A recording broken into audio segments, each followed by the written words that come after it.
tratar com os irmãos algo relacionado ao nosso coração. E queria que os irmãos, a gente pudesse examinar o nosso coração hoje à noite, mas também entender o que se passa nele. E eu gostaria que os irmãos ficassem atentos à mensagem de Deus. Está pronto aí, Sara? Pode colocar para mim? Deixa eu tentar colocar. Beleza. Controlo daqui. Então, eu queria primeiro começar fazendo algumas perguntas aos irmãos. Algumas perguntas que têm a ver com por que você faz o que você faz. Eu, trazendo para uma questão eclesiológica, queria perguntar para você hoje, o que te leva aí para a Igreja Batista Regular de Filadélfia? Sim, carro. Isso é o meio. Mas o que faz você ligar o carro? A chave, né? Não, claro. Mas o que vem antes? Por que você vem aqui todos os domingos? E alguém poderia te dizer assim, vai todo domingo na igreja? Vai uma vez por mês só já tá bom, não precisa ir todo domingo. Por que você faz o que você faz? Por que você vem na igreja? Isso é uma pergunta que você precisa responder sempre. Principalmente quando você está falando com seus filhos, está aconselhando, e um dia eles vão te perguntar, por que a gente vai para a igreja hoje, papai? Você tem que saber a resposta, por que você faz isso. Uma pergunta parecida é, por que você vai em uma igreja? Né? Você poderia ir em qualquer outra igreja, a não ser, você já está dentro, por que você vai na igreja? Qualquer outra igreja. Essa é uma pergunta que a gente faz, porque há pessoas que não vão nas igrejas, ou não frequentam uma igreja. E por quê? Uma outra pergunta é, o que você busca encontrar na igreja? Você vai na igreja buscar o quê? Será que é porque você está carente, você precisa de relacionamento? Será que você precisa de uma bênção especial? Será que é porque você está pensando que não tem mais nada para fazer e vai na igreja por protocolo? Estou sem nada para fazer, vou para a igreja. Ou para um clubismo social, porque você vai encontrar pessoas do seu clã e lá você vai conhecer, conversar, bater um papo e por esse certo clubismo social e você acaba indo numa igreja. Ou você vai numa igreja, ou vem à igreja buscando encontrar uma palavra de Deus que vai mudar teu coração, vai mudar tua semana. O que você busca encontrar na igreja? Essas são perguntas que ajudam a gente a perceber, ou tentar verificar aquilo que está no meu e no seu coração, a tentar sondar as motivações do meu e do seu coração. E por isso nessa noite, a minha proposta, a minha ideia nessa noite é tentar conversar sobre isso. Meu objetivo nessa noite com vocês é tentar levá-los a compreender qual é o propósito do seu coração. É tentar levá-los a entender que o seu coração é parte importante e Deus espera que você entenda isso. Então eu queria que você, eu vou projetar a maioria dos textos bíblicos serão projetados aqui. Então se você quiser abri-los simultaneamente enquanto eu falo, você fique à vontade. Vou escolher alguns aqui para ler. O Gabriel já fica alerta ali, porque ele provavelmente será o escolhido, né, Gabriel? Porque você é o cara, né? Correto? Então, beleza. Então, eu queria colocar esse tema que é purificando o coração. E eu coloquei bem no gerúndio mesmo, porque é um processo que acontece à vida, purificando o coração. Você não purifica o coração rápido, uma hora para outra, mas é um processo, e a gente vai ver alguns textos bíblicos. Eu queria que você abrisse o texto bíblico em esse texto aqui, Salmos 24:4. Salmos de número 24:4. Eu vou pedir para que o Cláudio, com essa voz forte, essa voz bonita, do qual a Roberta se apaixonou, né? Por favor, Cláudio, leia. Se você quiser ler na tela ou na sua Bíblia, fique à vontade. Okay. O que é limpo de mãos e puro de coração, que não entrega sua alma à falsidade, nem jura dolosamente. Vamos orar mais uma vez, entendendo que Deus está aqui. Senhor Deus, nós estamos diante da Tua Palavra e nós não queremos maculá-la e sabemos que dela provém a vida, dela provém a verdadeira forma de viver. Por isso que, com a ajuda do Teu Santo Espírito, Senhor, nos ajude a interpretá-la, nos ajude a aplicá-la em nosso coração, nos ajude a entender a Sua preocupação com relação ao coração que nós temos e nos ajuda, Senhor, a sairmos daqui aplicando em áreas específicas da nossa vida essa Tua Palavra, Senhor. É isso que eu lhe peço, em nome de Jesus. Amém. Então, aqui nós temos o salmista que fala que aquele que é limpo de mãos e puro de coração, que não entrega a sua alma à vaidade nem jura enganosamente. Esse pode adorar a Deus. Então, a adoração a Deus na casa de Deus requer mãos puras e um coração, ou melhor, mãos limpas e um coração puro diante de Deus. E isso é o que Deus procura na minha e na sua vida. Mãos limpas tem a ver com atos. Ele usa essa mesma expressão, mãos puras e coração, ou melhor, mãos limpas e coração puro, usando uma ideia só de palavras diferentes. As nossas mãos representam as ações que nós temos na vida, as atitudes que tomamos, que são expressões do nosso coração. Então, se as mãos estiverem puras, ou melhor, limpas, o nosso coração estará puro. E eu queria exatamente propor uma ideia para você, que é essa: purifique o seu coração e você não vai precisar lavar a mão. Purifique o seu coração e você não vai precisar lavar a mão. O que eu tenho com essa ideia por detrás? Que os irmãos possam entender e possam aplicar na vida dos irmãos. De que, uma vez que o seu coração está limpo diante de Deus, você não precisa lavar a sua mão, porque a sua mão estará limpa. Então, uma limpeza interna é suficiente para limpar externamente tudo o seu corpo. E a gente vai ver alguns textos e algo que a palavra de Deus fala para nós. Algumas coisas antes, a gente precisa entender o seguinte, que a purificação, como eu disse aos irmãos, ela é um processo que acontece na minha e na sua vida. Ela é um processo, primeiro, é um processo que leva a vida toda, de purificar o meu coração, de viver com o meu coração sempre limpo, então eu tenho que fazer isso rotineiramente. Ela é necessária para todo cristão. Se o cristão se torna crente e não limpa o coração, você conhece aquela expressão assim, esse cara parece que não é crente muito não, porque as coisas que ele faz não condiz com aquilo que ele professa. Ele se esqueceu desse segundo ponto aqui, que é necessário. Todo cristão é necessário ter uma limpeza de coração. E por fim, a limpeza de coração, ou a purificação do coração, é algo que agrada a Deus e resulta em maior glória a Ele. Quando você faz isso tem a ver com a glória de Deus. Não tem a ver com você simplesmente. É claro que sim, tem a ver com você, mas tem a ver com a glória de Deus. Por isso, as conversões, as verdadeiras conversões nos chamam a atenção. Porque a conversão é aquele processo de deixar coisas de lado para fazer outras coisas que não têm a ver, em tese, com o você antigo, o seu antigo eu. Então, o processo de conversão, e a gente vai ver isso hoje, é algo que acontece porque é uma purificação do coração. E eu não sei se todos aqui que estão me ouvindo nessa noite são crentes, já entregaram sua vida a Jesus. Eu creio que não há muitos visitantes entre nós, e creio que estou falando para uma comunidade crente, mas a gente vai perceber algumas coisas nessa noite. Então, como é que começa a etapa de purificar o coração? Eu queria te chamar a atenção, vou falar para o Cláudio de novo, abrir mais um texto. Cláudio, por favor, Mateus 5:8. E nós estaremos lendo Mateus 5:8. Aqui as bem-aventuranças, onde Jesus está pregando no monte, está ensinando os seus discípulos sobre o caráter do reino de Deus. O caráter do reino de Deus era algo que deveria ser marcante na vida daqueles que estavam abraçando o reino de Deus.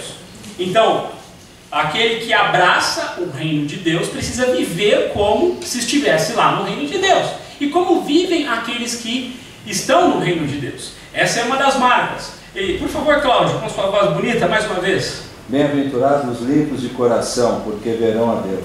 Uau! Esse, então, é a primeira etapa do processo. As pessoas precisam ser limpas de coração. E como é que acontece a limpeza de coração? Se você é crente, você já passou por isso. Você um dia, não sei se foi numa igreja, na sua casa, com um amigo, com um colega, um dia você chegou a um momento, uma reflexão de que você era pecador. De que havia em você e o seu ser pecados que desonravam ao Senhor. Pecados dos quais você estava vivendo. E alguém te disse que você precisava de um Salvador. E que as tuas ações não poderiam equiparar aquilo que Deus fez por você, e você precisava apenas conhecer a Cristo.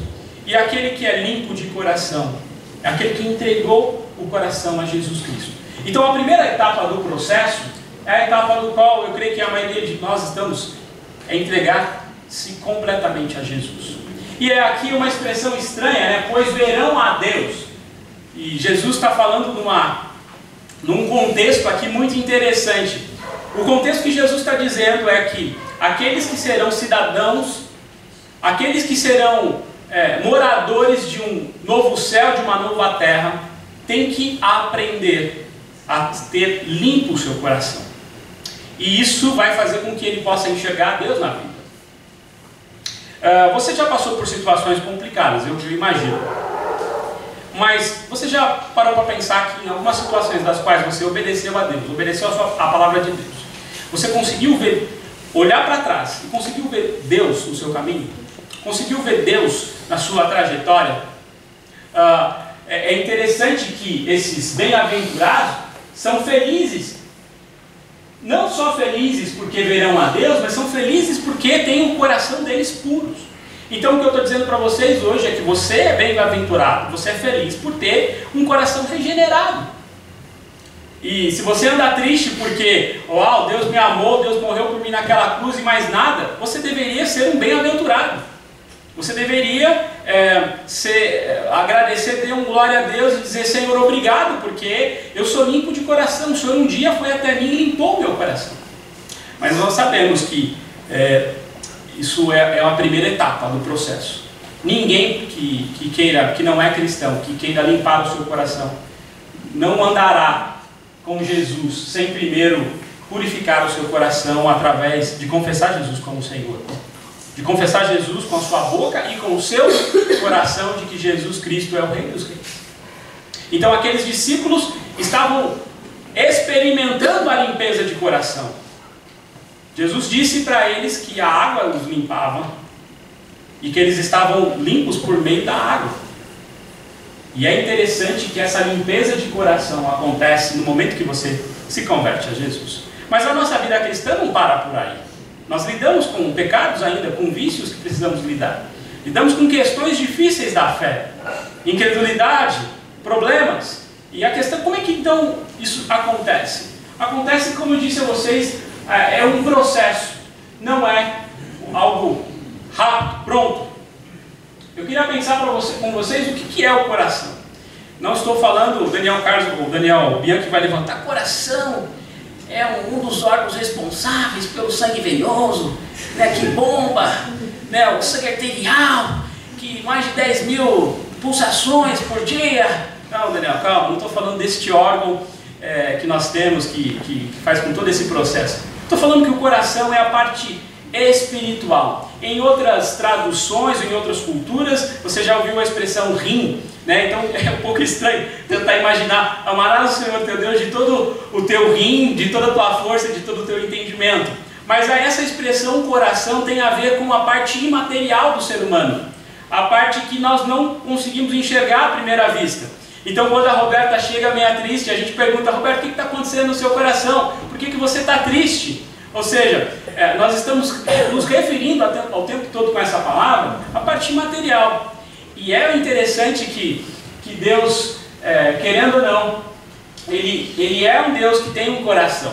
E o coração é onde nós colocamos os nossos desejos, nossos pensamentos, os nossos sentimentos. Neste momento você está sentado me ouvindo e fala: pô, que hora que esse cara vai terminar para eu poder ir embora e tudo mais. Você tem desejo, você tem pensamento. Isso tem a ver com o que está passando no seu coração agora. Então você está se arrazoando para saber com o que eu estou falando, está batendo, tem a ver com o que eu estou dizendo e tudo mais. Isso está passando pelo seu coração agora. Ou seja, a parte material.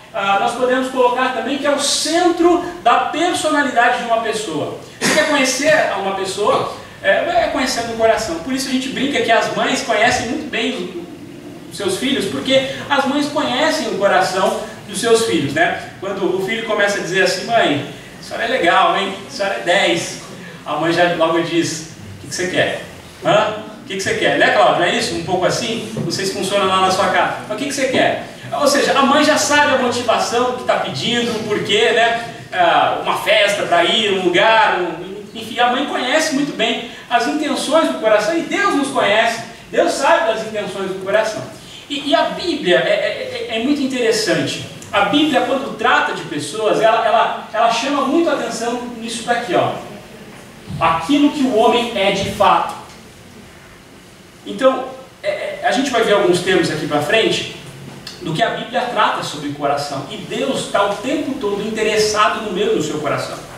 Ele está interessado como alguém que quer entender o nosso coração, que examina o nosso coração, que sonda o nosso coração. E Ele quer nos chamar para Ele, para curar as feridas que estão no nosso coração, para lidar com situações conflituosas que nós não conseguimos lidar com o nosso coração. Por isso, Deus é aquele que é mais interessado em cuidar e nos ajudar, principalmente no nosso coração, porque Deus não nos vê como empresários, como estudantes, como irmãos e membros de uma igreja batista regular. Deus não nos vê como filhos e filhas, como pais. Deus nos vê aquilo que está no nosso coração. Então, queria chamar a atenção de vocês. Nessa primeira etapa, olha que interessante, eu queria que você olhasse para algumas, como nós agimos com o coração. E todas essas frases foram retiradas das Escrituras. Nós pensamos com o coração, nós amamos com o coração, discernimos com o coração, guardamos as coisas com o coração, arrependemos com o coração, buscamos a Deus com o coração, cremos com o coração. Nós podemos lembrar que aqui mais uma vez que cremos com o coração, em Romanos capítulo 10, aquele que crê com o seu coração e com a sua boca confessa que Jesus Cristo é o Senhor, será salvo. Nós podemos lembrar de amarás o Senhor teu Deus de todo o teu coração. Nós podemos lembrar das coisas que nós guardamos com o coração, e aí é um texto que eu vou citar mais à frente, Provérbios capítulo 23, nós devemos guardar tudo que se deve guardar no coração, ou deve guardar o coração, melhor dizendo. Então, são todas atitudes positivas que nós retiramos da Bíblia e que o nosso coração manifesta. Olha que legal. Então, Deus está interessado em que buscamos a Ele, Deus está interessado em que nos arrependemos com o coração, Deus está interessado em que discernimos as coisas com o coração. Mas olha o lado oposto, olha o que nós também somos capazes de fazer com o coração. Nós somos orgulhosos com o coração. Nós também desejamos o mal no coração. Levantamos ídolos no nosso coração. Nós endurecemos o nosso coração. Nós somos enganados pelo nosso coração. Nós odiamos com o nosso coração e nós nos afastamos de Deus com o nosso coração.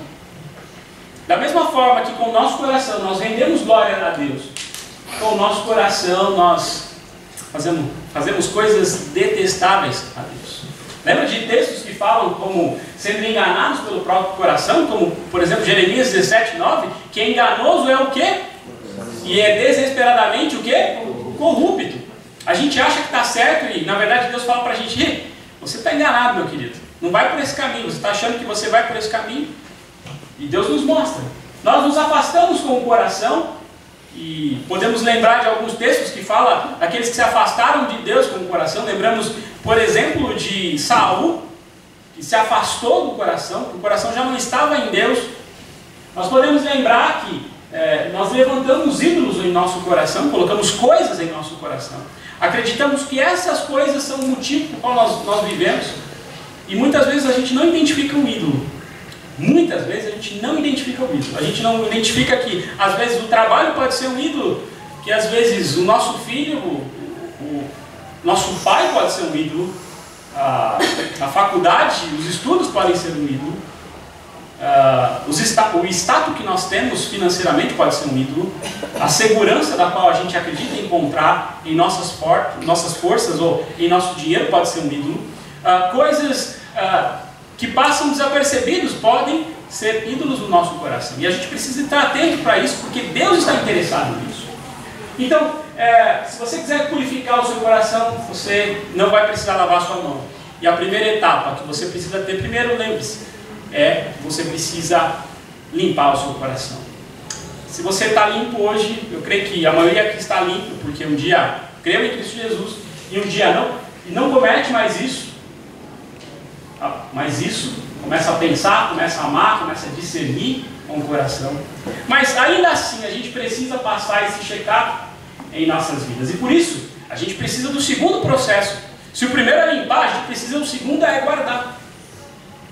Se um dia a gente já entregou a nossa vida para Jesus, Se um dia a gente já se entregou a Ele e dizemos, Senhor Jesus, agora o Senhor mora em meu coração, eu entrego a minha vida, eu entrego o meu coração a Ti.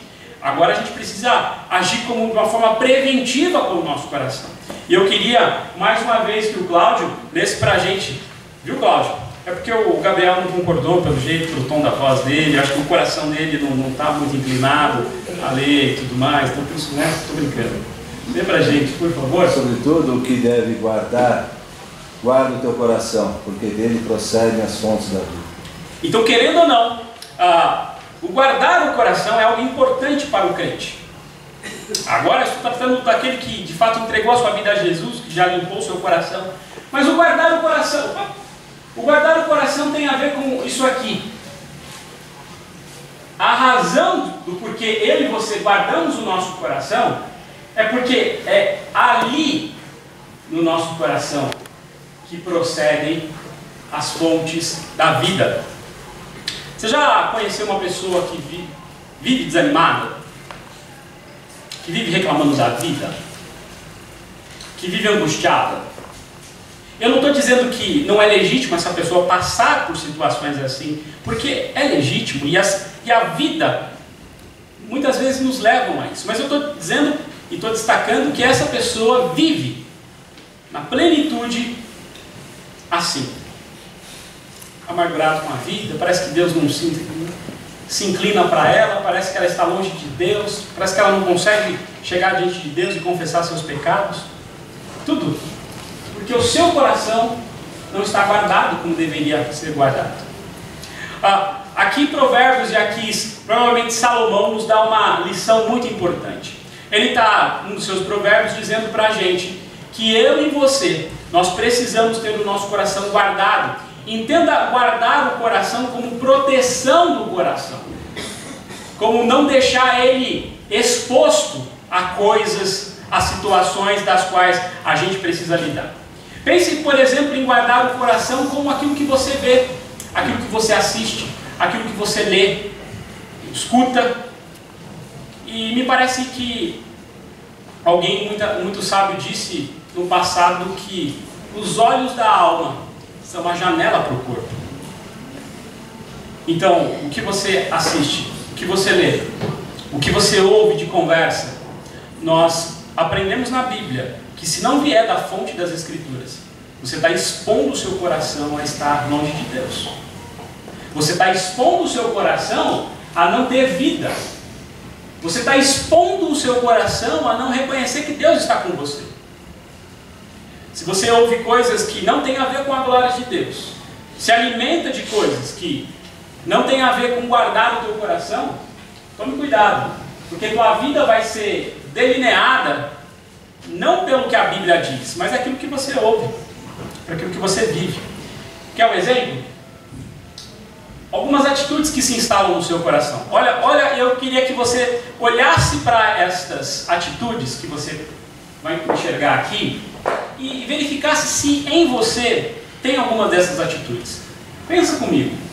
Orgulho, amar a si mesmo, cobiça, rebeldia, ódio, inveja, desejo de ser aprovado pelos outros, medo e temer as pessoas. Alguma dessas atitudes talvez você já aparenta ter ou não.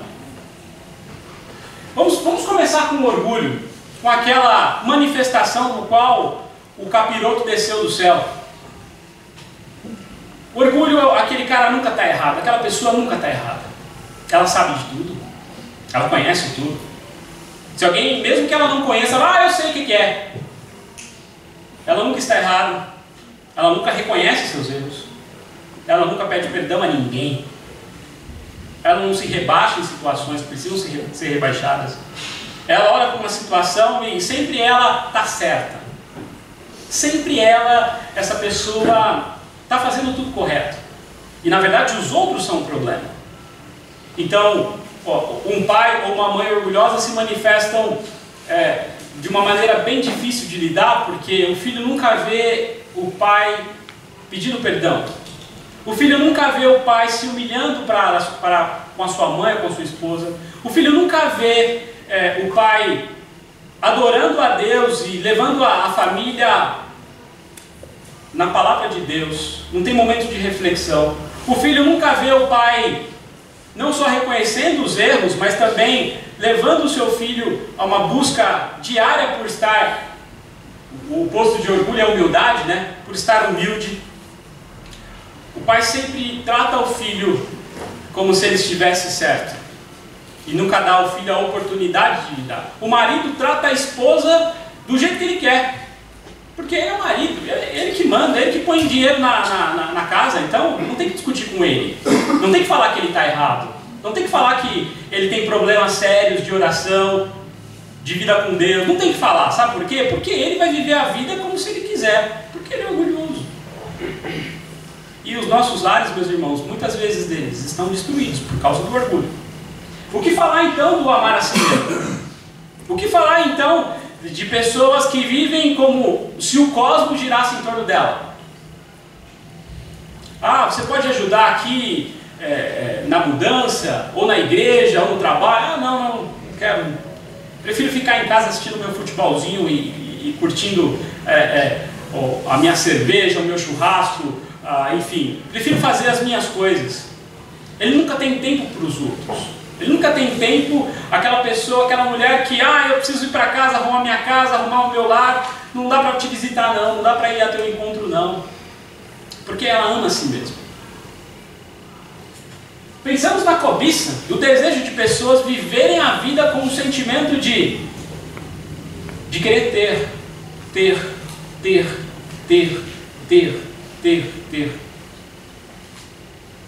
E eu não estou dizendo que isso é errado, meus irmãos. Eu não estou dizendo que buscar coisas é errado, de maneira alguma. Mas a cobiça, nós vemos nas Escrituras, ela dá raiz ao pecado. E o pecado, uma vez, vamos dizer assim, um termo produzido, gera a morte. É isso que Tiago nos fala sobre a cobiça. Vamos pensar em rebeldia. Homens e mulheres e jovens, isso é muito na moda dos jovens, né? Não queria ouvir os seus pais, não queria ouvir os seus irmãos, não queria ouvir o pastor da igreja. E são situações que se instalam no nosso coração. Vamos pensar sobre ódio. Eu sei que parece estranho, mas ódio no meio cristão. Desejo de não amar o irmão, de odiar o irmão. Você já presenciou situações assim? Onde em vez de ter perdão, onde em vez de ter amor, e o cara, não quero nem te ver, não consigo te perdoar. Pensamos, por exemplo, em inveja. E eu poderia colocar barra ciúmes também. A inveja é o desejo do cara ter a coisa que é do irmão.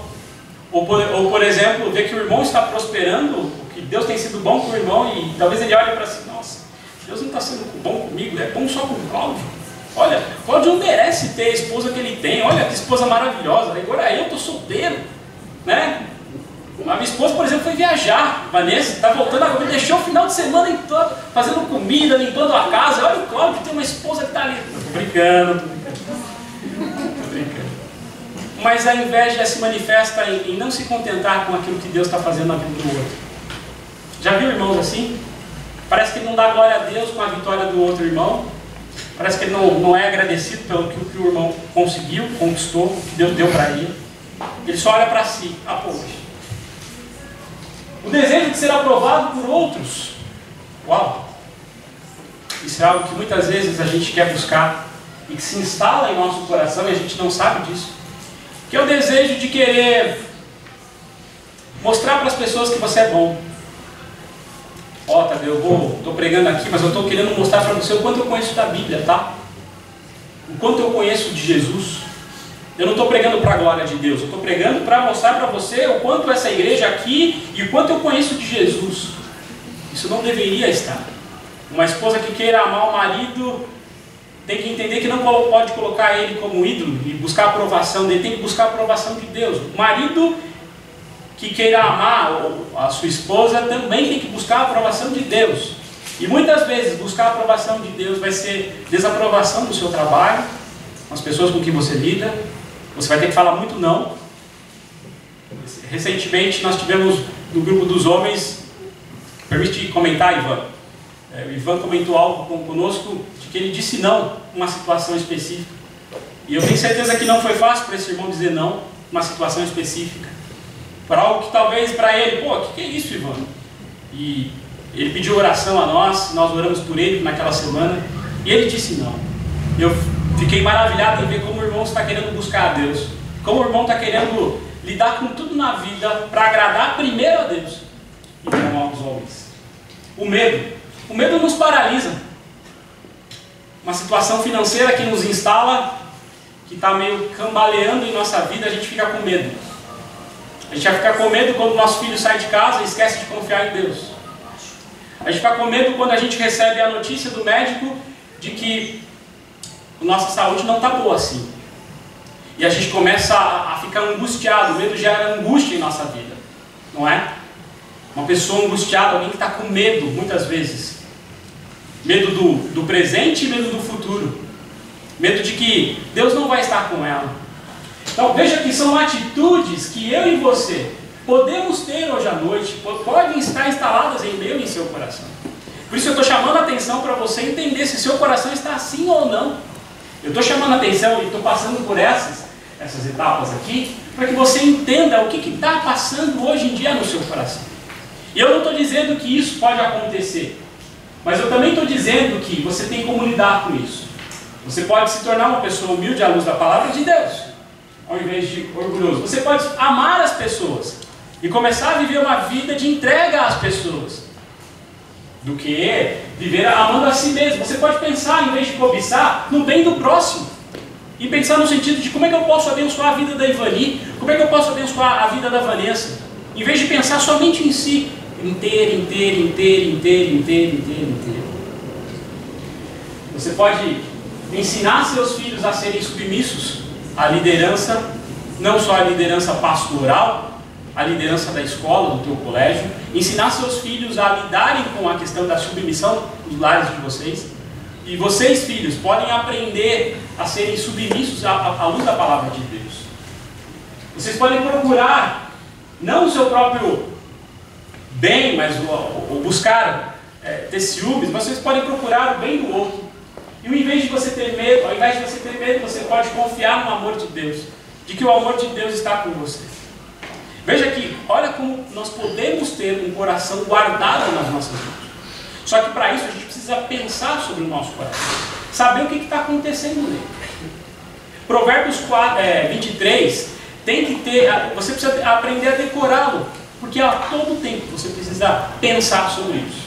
Essa é uma mensagem temática, os irmãos estão vendo que eu estou de uma forma temática conduzindo-nos a uma direção. E por isso eu chego à terceira etapa do processo. A primeira etapa do processo, ela é limpeza do coração. Uma vez que você entregou a sua vida a Jesus, limpou o seu coração. O segundo processo, a segunda etapa do processo, é você guardar o seu coração. Então chegamos à última etapa, que é examinar o seu coração. Cláudio, lê para a gente mais uma vez. Sonda-me, ó Deus, e conhece o meu coração. Prova-me e conhece os meus pensamentos. Mais uma vez, uma ideia em duas frases. Sonda-me tem a ver com prova-me. Ó Deus, e conhece o meu coração. E conhece os meus pensamentos. Aqui, pensamento e coração são palavras intercambiáveis que você vai ver durante toda a Bíblia. Palavras intercambiáveis no sentido de que você pode ser usado tanto coração quanto pensamento. Aqui o salmista está dizendo: Senhor, olha para dentro do meu coração e vê o que está dentro dele. Eu preciso de Ti, Senhor. Eu estou fazendo coisas que não agradam a Ti. Eu estou vivendo situações das quais eu não estou conseguindo lidar. Por isso, Senhor, examina o meu coração. Esse é o terceiro processo, ou melhor, a terceira etapa do qual nós deveríamos seguir, que é examinar o meu e o seu coração, o tempo todo. É como passar um antivírus em nosso coração, todos os dias, e tentar perceber o que há por dentro deles. Quais são as motivações que nos levam a sair da cama todos os dias de manhã e caminhar em direção a Deus. O que te faz levantar da cama toda manhã? É o desejo de ser aprovado pelos homens? É o desejo de ter? Ou tem a ver com a glória de Jesus? Aqui, nós temos uma oração interessante que é do Salmo 139 por Davi, de alguém que, de alguma forma, vacilou feio com Deus. Este homem foi capaz de olhar para uma mulher do alto do seu palácio, ver que ela estava bem à vontade, vamos dizer assim, chamá-la com um tete-a-tete, conversar com ela e dizer: oi querida, tudo bem? Ai, tudo bem, rei, o que você quer de mim? Sabe o que eu quero de você? Quero conhecê-la mais, um relacionamento, bater um papo, né? Naquela época não tinha zap, então provavelmente ele chamou um guarda, ó, fala, pergunta para ela. Ah é? Então tá bom, oi rei, estou aqui, né? Fala pro rei que eu vou. Então o rei, ela chega toda bonita, né? Mulherão, provavelmente, né? O rei olhou, falou assim. E ela, oi rei, estou aqui, não sei, o que o senhor precisa? Oh, eu preciso de algumas coisas, né? Podemos conversar mais à vontade lá no meu quarto. E acontece tudo que a gente está registrado. Como não tinha zap, o guarda chega para Davi e fala: ó, ela está grávida, cara. E aí? Ixi, pecado feio, hein? Primeiro o adultério. Primeiro foi o fato dele não ter ido para a guerra, né? Com a mente vazia ali, vendo a mulher.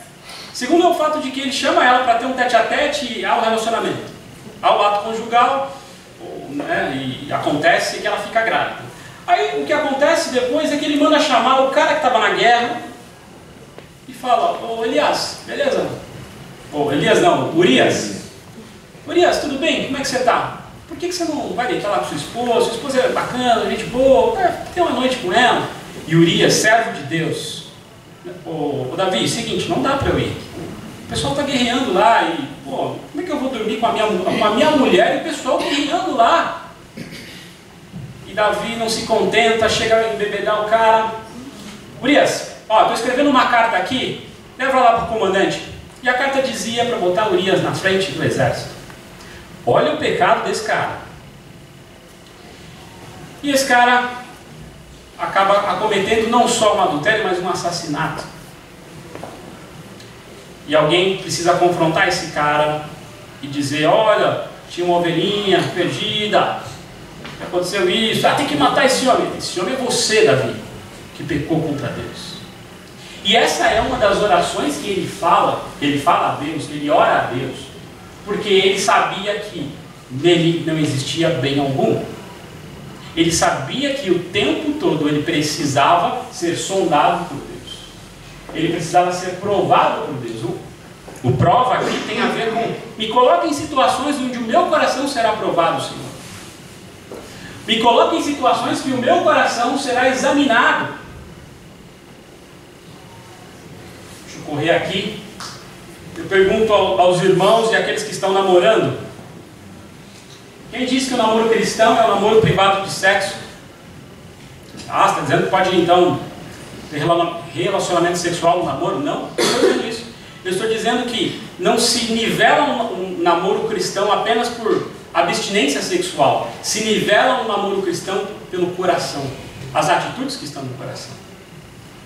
Eu estive em Caçapava nessa última semana e me confrontei um casal do qual a namorada, quase esposa já, ela lidava com um problema grave, porque ela não poderia fazer nada sem que o rapaz pudesse ficar de alguma certa forma em cima dela. E ele era alguém que tinha medo dela traí-lo. Ia acabar acontecendo alguma coisa porque ele já tinha sofrido de traição anteriormente. Então ele vasculhava o zap dela, ele ficava ligando em 5 minutos. Eu falei: isso não é um namoro cristão. Você tem que confiar em Deus e você precisa depender de Deus. Você precisa mostrar para ele a segurança. Vou pedir também de novo para o Cláudio, lê para a gente Mateus 5. E olha como Deus olha um relacionamento antes dele acontecer. 5:28. Eu, porém, vos digo: qualquer que olhar para uma mulher com intenção impura no coração, já adulterou com ela. Então veja que aqui de novo a expressão coração, a ideia de que a linha fina das práticas que eu faço, que você faz, é a extensão do coração. Por isso a ideia de que se você purificar o seu coração, você não precisa lavar sua mão. O seu coração é algo muito importante. Eu queria que você saísse daqui entendendo isso hoje.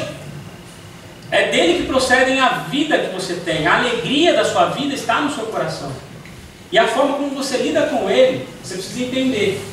Então, nesse sentido, o namoro cristão é um namoro que tem um coração puro. É um namoro que busca o bem do próximo, o bem do outro. Que é levar o outro mais perto de Jesus. Uma outra pergunta que surge é quem disse que tocar ou cantar no louvor da igreja agrada a Deus? Nossa, pô Pedro, eu quero cantar, louvar, tal, pô, porque Deus vai ser... Não, muitas vezes eu posso tocar e cantar aqui com estrelismo, buscando a aprovação dos irmãos, buscando querer me mostrar, querer me exaltar. Ó, a glória é de Deus, tá? Alguns cargos bem assim específicos, a gente precisa tomar cuidado, porque a gente precisa sondar o nosso coração do porquê a gente faz. A gente poderia lembrar de Salmo 51:17, que os sacrifícios que agradam a Deus é tocar, cantar? Não! Os sacrifícios que agradam a Deus é o quê? É um espírito quebrantado e um coração quebrantado e contrito. Isso Deus o que vai desprezar? Segundo o texto, não desprezará. Então o que agrada a Deus é sempre ter o teu coração contrito nas mãos dele. A gente poderia perguntar, uma terceira pergunta é: por que eu quero casar? Por que você quer casar? E por que você escolheu essa faculdade ou este curso? Uma pergunta que poderia a gente pensar sobre isso é que muitas vezes a gente pode escolher um curso ou casar com uma pessoa pelo aquilo que pode proporcionar a gente. Eu vou casar porque eu quero ser feliz. Eu vou casar porque eu busco um status de não ser mais solteira. Quero ser casado, quero ser, né? Agora eu sou casado, tenho uma aliancinha no dedo, olha que bacana. Gente, levar a gente a casar, ou escolher uma profissão, um curso, o lugar onde a gente trabalha, a gente deveria ver isso como agradar a Deus. Por isso, Mateus nos mostra algumas coisas interessantes, de que não ajunteis tesouros na terra, onde a traça e a ferrugem tudo consomem, onde os ladrões minam e roubam, mas vejam, ajuntai tesouros no céu. Por que lá no céu? Porque onde nem a traça e nem a ferrugem consomem, e onde os ladrões não minam nem roubam. E aqui vem a tese do porquê a gente não deve tomar cuidado para ser envolvido neste mundo, trabalhar, para ter dinheiro, trabalhar, para ter dinheiro. Porque onde estiver o vosso tesouro, ali estará também o quê? O vosso coração. Ah, Pedro, não dá para vir para a igreja porque eu preciso trabalhar. Legal. Isso mostra o quanto você está interessado em Deus. Eu não estou dizendo que se você não pode vir para a igreja por causa de trabalho, e eventualmente está trabalhando, não significa que você não tem o desejo de estar aqui. Eu estou dizendo que você deveria reconhecer prioridades na sua vida e pedir a Deus para que te ajude a lidar com as demandas financeiras das quais você precisa ter. Os irmãos me conhecem, sabem que eu estou enfrentando situações financeiras das quais eu tenho que depender de Deus. E não vou ficar aqui choramingando para, Deus está sendo uma... Imagina, eu tenho que confiar em Deus e entender que eu devo buscar em primeiro lugar os tesouros lá no céu. A gente tem que tomar cuidado para a gente não amar esse mundo, meus irmãos, de tal forma que este mundo substitua a Deus. Por isso a ideia de, porque aonde estiver o teu tesouro, ali estará o teu coração. Olha o 1 Coríntios capítulo 15, 19, diz sobre nós um pouco, se nós estamos vivendo assim. Se esperamos em Cristo só nessa vida, somos os mais miseráveis do que? De todos os homens. Se a nossa alegria está no comer, dormir, ter dinheiro, se o motivo da nossa alegria só está nessas coisas dessa vida, não sou eu que estou dizendo, mas o texto bíblico está dizendo para nós que você é miserável, que você não entendeu o Evangelho. Por isso é a terceira etapa que a gente precisa ter de examinar o nosso coração. Por fim, eu pergunto a você, então o que está no teu coração hoje? O que é que está no teu coração hoje? O que você busca? Aprovação da tua esposa? Um melhor trabalho? Melhor emprego, ganhar mais, ter estabilidade financeira? Você busca a segurança dos seus filhos? O que você busca hoje em dia? Ter uma pós-graduação a mais para poder mostrar que você está melhor? Falar uma outra língua? É isso? O sentido da tua vida é isso somente? Não é agradar a Deus, não é resultar tudo que você faz para a honra e glória de Deus? Você precisa pensar sobre essas coisas, porque Deus está interessado sobre isso. Termino com dois textos. Mateus 15:11 diz o seguinte: o que entra pela boca não torna o homem impuro, mas o que sai de sua boca, isso o torna impuro. E ele continua, verso mais adiante: mas essas coisas que saem da boca, vêm da onde? Do coração. E essas que tornam o homem impuro. E veja o que nós temos agora. Porque do coração saem os maus pensamentos, os homicídios, os adultérios, as imoralidades sexuais, os roubos, os falsos testemunhos e as calúnias. Essas coisas tornam o homem impuro. Mas o comer sem lavar as mãos não torna impuro. Eu não sei o porquê você vem à igreja, mas você deve lembrar sempre: você vai para a igreja, você deve ir para a igreja para adorar a Deus com outros irmãos que estão com corações que precisam ser limpos a cada dia, examinados a cada dia. E você vai à igreja por quem Deus é. Por isso eu louvo a Deus por muitos dos irmãos que estão aqui, que estão enfrentando situações terríveis e ainda estão firmes aqui na igreja. Eu louvo a Deus por vocês. Eu louvo a Deus porque vocês estão continuando firmes, porque entendem que a única resposta, o único caminho que nós podemos correr é para o Senhor, independentemente das nossas situações, independente do que nós passamos. Os irmãos devem se lembrar que um dia Cristo virá nos buscar e todas essas coisas aqui deste mundo perecerão. Isso não significa que você não deva investir, fazer planos. Não, você tem que fazer. Mas lembre-se que Deus está preocupado com o seu coração e não deixe que as coisas deste mundo, meu irmão e minha irmã, ocupam o lugar de Deus no seu coração. Não deixe que o materialismo, o consumismo, a idolatria que de algum bem, de alguma coisa, de alguma pessoa ocupa o seu coração. Acerte isso. Nessa semana você possa examinar teu coração. Nessa semana você possa ter um tete-a-tete com Deus e dizer: Deus, há coisas aqui que precisam ser mudadas, porque eu não estou me sentindo bem com isso. E que Deus possa te abençoar. Vamos orar? Amém. Deus, obrigado porque o Senhor, de alguma forma especial, vai de encontro às nossas necessidades. Obrigado porque o nosso coração foi limpo um dia. O nosso coração um dia foi entregue ao Senhor. E nós te agradecemos, Senhor, porque através disso nós recebemos Jesus e conhecemos o verdadeiro caminho, a verdadeira verdade, a verdadeira vida. Nós te agradecemos, Senhor, porque o Senhor um dia limpou o nosso coração. Mas há coisas em nossa vida que precisam ser mudadas, há situações, há complicações das quais a gente não consegue enfrentar, situações de como é que será o nosso futuro, de como é que será a nossa vida, e muitas vezes somos incrédulos em nosso coração, somos impacientes com relação a coisas que ainda não chegaram a nós, e a gente está ansiando, e muitas vezes nosso coração se mostra alguém que não reconhece a sua soberania, não reconhece a tua ação.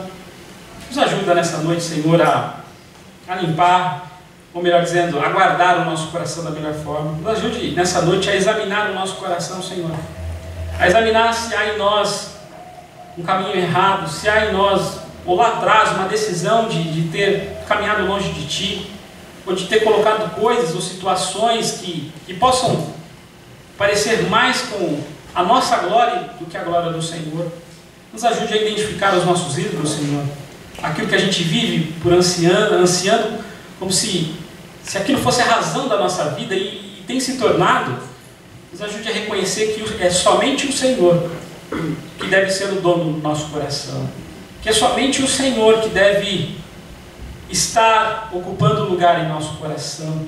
Nos ajude a reconhecer caminhos das quais a gente não está andando correto. Nos ajude a ser provado, Senhor, pelo Senhor a cada dia, em situações onde possamos entender que o Senhor quer mudar a nossa vida e principalmente moldar o nosso coração ao caráter de Jesus. É isso que eu lhe peço, Senhor, em nome de Jesus. Amém. Amém. Amém. Pastor Toninho não está presente.